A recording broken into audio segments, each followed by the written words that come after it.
Page 507, number 6. So we've been given the function f of x is equal to square root and g of x is x minus 1, and we need to sketch the graph of the composite functions and determine the domain and range. So starting with the domain of a. So if we take a look at the flow chart, is g inside f, that means we go through the g first and then we go through the f. Now because there's a square root has a restriction, the output in this part here, the output coming out here, has to be positive. For that to happen, the domain of a, the domain must be bigger than 0, so x must be greater than or equal to 1.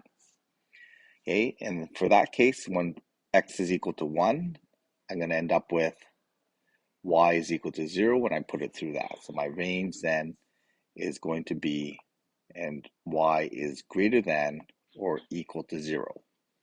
And because of the nature of the square root function, we're just going to get bigger because we're going to be putting bigger and bigger numbers in.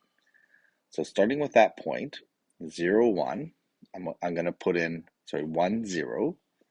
I'm going to put 2 through here. I'm going to end up with 2 minus 1, and then square root. That's going to give me 1. And let's choose a good number here. Let's choose 5. 5 minus 1 is 4. Square root of 4 is 2. And so I'm going to end up with a graph that looks like this. Okay, it's a shifted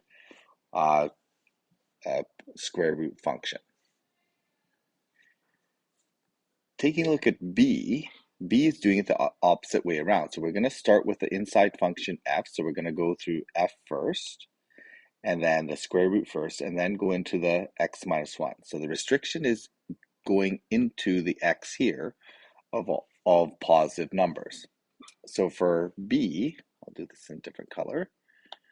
For b, the domain is going to start at x is greater than or equal to 0. And then when I plug 0 into this equation, my range, I'm going to end up with negative 1. So I'm going to start at negative 1, and it's going to go up from there. So I'm going to try and start my table of values at 0, negative 1. I'm going to plug in a nice number in here. I'm going to plug in 1. The square root of 1 is 1. And then I do 1 minus 1 is going to be 0. I'm going to plug in x is 4 is another nice number. And if I plug that in, I'm going to get square root 4 is 2. 2 minus 1 is 1.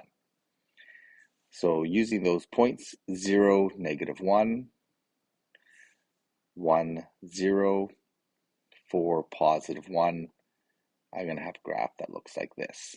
Okay, and when I put these together, this graph here, the first one, is going to be y is equal to the square root of x minus 1.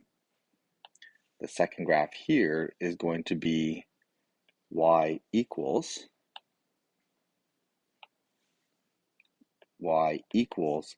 square root x, and then minus 1 is going to be on the outside.